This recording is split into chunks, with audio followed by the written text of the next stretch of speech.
Thank you and welcome to the show this morning.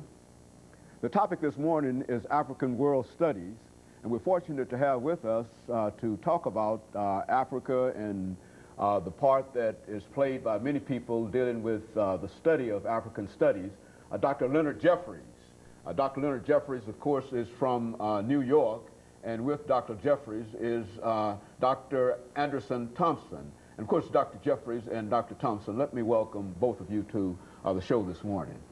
Well, Dr. Haney, we certainly are, it's a pleasure to join your audience, especially to deal with the important topic of African world studies. As a matter of fact, I think, Dr. Jeffries, you and Dr. Thompson are both members of the board of directors of a very, very important organization dealing with the study of Africa from a worldwide perspective. We're going to talk about that organization this morning and talk about some of the things that the two of you have been involved in. But before we do that, Dr. Jeffries, let's have you and later Dr. Thompson to give us some information about your background, your education, and some of the things that were important in terms of leading you eventually to where you are this morning. And of course, if you'll take a few minutes in developing that, Dr. Thompson will give us the same kind of information, and then we'll be able to talk about the topic this morning, Africa World Studies. Well, certainly, Dr. Haney, I have had a chance to travel around the world, but my beginnings are very, like everyone else, in the urban community of Newark, New Jersey. I was born. My folks are from, my mother's side is Virginia, Farmville, Virginia. My father's side is Kelly, Georgia, south of Atlanta, in the Monticello area. And I've been blessed to come from this very humble home, but to be given a sense of purpose and direction in my life. And so my studies were serious, and my mother and others directed me toward looking at the larger world. So I had a chance to travel. After I went to Lafayette College, I won a Rotary International Fellowship. That allowed me to travel to Europe, study in Switzerland, study in France. That opened up another world to me, a worldview. And shortly after that, I was able to come back and met a black minister who was from Tennessee, Knoxville, Tennessee, the Reverend James H. Robinson, and he had a program called Operation Crossroads Africa, and that gave me a chance to travel to Africa in 1961. And ever since then, I've been able to travel around the world, been over 100 trips to Africa, South America, the Caribbean, and so African world studies is very real to me. I've been able to live it, I've been able to experience it. My PhD was on Africa, the economic development of the Ivory Coast Republic, which is in the news now in Africa. My master's actually was on Africa, too, in African World Studies. It was on the 4-year development plan of the Republic of Senegal in West Africa. So we have had a chance to not only finish the traditional studies in America, but to expand it into the world community and to see Africa worldwide, Africa in Brazil, Africa in the Caribbean, Africa at home here in America, Africa on the continent itself. And we've been able to organize instruments of taking the African world studies and making them work for us. For example, we formed in 1969 the African Heritage Studies Association. That allowed us to look at Africa. And then we also formed later organizations such as the Association for the Study of Classical African Civilization, which is the reason why we're here in Nashville for this coming together of the African world family. Very good. And of course, Dr. Thompson, what about your background and some of your experiences? I'm a product of Chicago by way of Columbus, Mississippi, on my mother's side, and Holly Springs, Mississippi on my father's side. And I started in public school systems of the city of Chicago as a classroom teacher, finally an administrator in a high school. And from that time on up, let us say 1966, I started working at Northeastern Illinois University, Center for Inner City Studies. And we sort of stumbled into studying about Africa. It was during the time there was great African consciousness. Many of the countries overseas were fighting for their independence, and we participated in that program. As a result, we started a kind of an African Caribbean studies program at Northeastern in the city of Chicago. We started traveling to Africa in 1974 to the 6th Pan-African Conference, which took place during that time. And from that point on, we started going to Africa practically every year. Out of this developed many associations and organizations It altered the kind of curriculum we were teaching at the university. And then finally, out of nowhere, came this very important event that took place in Los Angeles in 1984, which was the beginning of the Association for the Study of Classical African Civilization. Since that time, we've all been going back and forth to Egypt, which we don't use the term Egypt, we give it its proper name, Kemet, which is another name, and perhaps we'll discuss that a bit more. Very good. In addition to going to Africa, we've also been going to Brazil, Very to other good. places as well, wherever we find African people. Very good, and I tell you, we're getting ready for our first commercial break, Drs. Jeffries and Thompson. And when we come back, we'll have an opportunity to talk about the organization that you represent today and how that fits into Africa. There's so much that the two of you, I'm sure, can tell us about Africa, and so we want you to just take that opportunity to inform our audience this morning about Africa. And of course, we'll be back with our audience following this very, very short commercial break.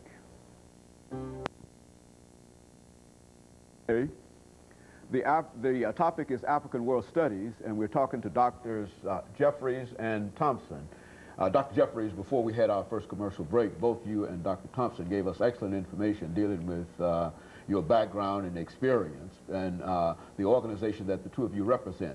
What we'd like to do today is to take advantage of the knowledge that the two of you have and to give you an opportunity to speak to us in reference to some of the critical issues that you believe to be important dealing with the organization that the two of you represented. So let's start with you, Dr. Jeffries, and of course, Dr. Thompson, you will assist us in developing that idea.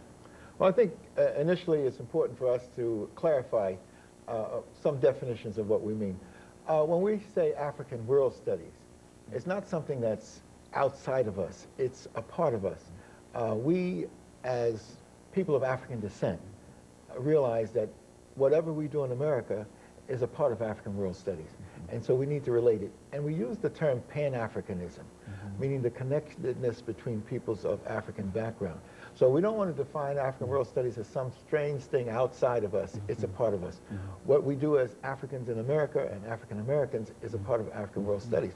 Our great leaders understood that, and they linked up with the African peoples wherever they found them. So we have, as individual scholars, our own background, but we've bonded together in intellectual and spiritual organizations, and the Association for the Study of Classical African Civilization is one. The idea was birthed in 1984, and it was institutionalized in Los Angeles. It was institutionalized in 1985 in Chicago with Dr. Thompson and Dr. Carruthers and others at the Center for Inner City Studies and the Kemetic Institute. And then they had the next major conference in 1986 in New York. And we helped organize that at the City University of New York, where I've been a professor for the last 30 or so years in African World Studies. And as a result of that, we came up with the idea to go on a pilgrimage to study in situ, to study in Africa itself. So we went to the Nile Valley, to Kemet. Almost 1,000 of us, men, women, and children, 3 generations went with me. My mother went, my nephews went, my godchildren went, my wife and I. Dr. Leonard Jeffries was there as leaders of the organization. So that's what I'm saying, that the African World Studies, after the 1,000 came back, they went back to their teachings, to their preaching, to being engineers, to be bankers, and they brought this knowledge of who we are as African peoples back home to our communities. We need to understand that Africa is at the center of the world experience. It's in Africa that the human family was born. It's in Africa that the first civilizations and cultures rose. And so we need to understand how important this knowledge is. It was, at one time, believed that Africa was not a main part of human civilization, that Africans contributed nothing to civilization. We come to find out that the historical fact, the scientific facts are that Africa is the birthplace of the human family, and it's out of Africa that the first main flow of culture and civilization took place. The first writing systems, the first mathematics, the first cultural development, the first moral systems come out of African peoples.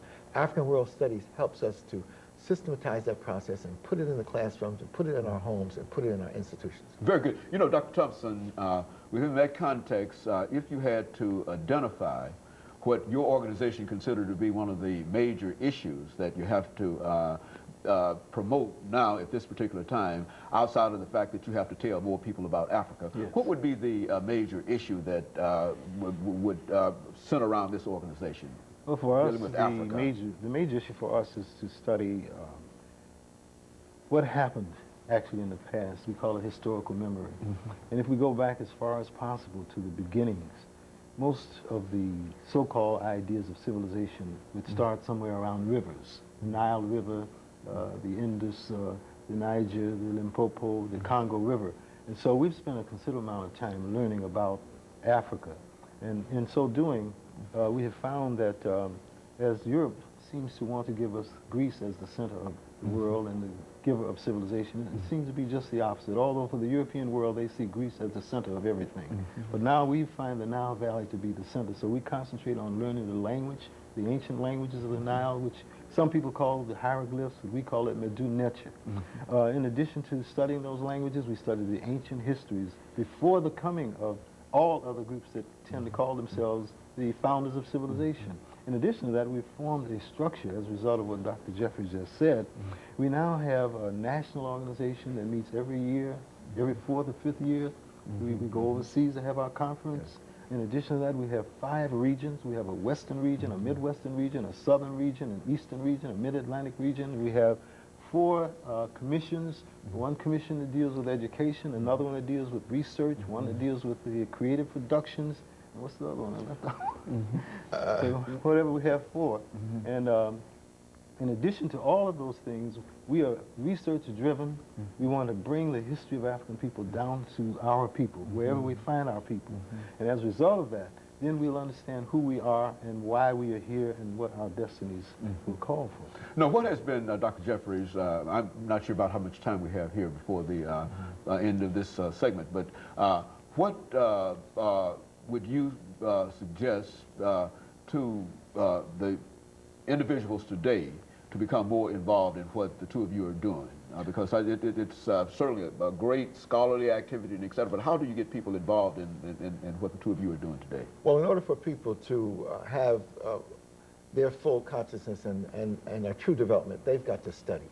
And so I tell everybody I meet to study, to study, to study. And as a professor myself, I'm continuing to study. My wife and I both are seriously looking at and re-evaluating this whole flow of knowledge. We have to really thank those at Tennessee State University who allowed us to join them and to host this enormous activity.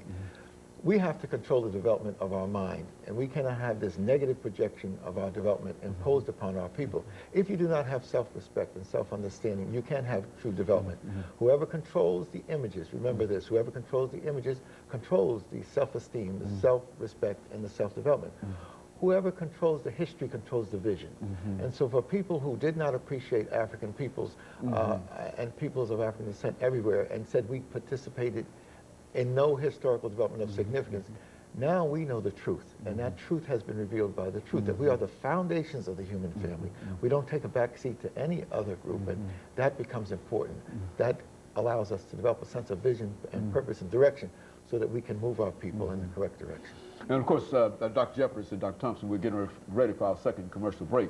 But when we come back, let's see if we can have the two of you perhaps suggest how we might be able to incorporate some of the information that we're talking about now into the public school systems. Because I know, and as the two of you undoubtedly know, that even in higher education, you don't find that much information relative to what you're talking about. But how do you get it down to a lower level?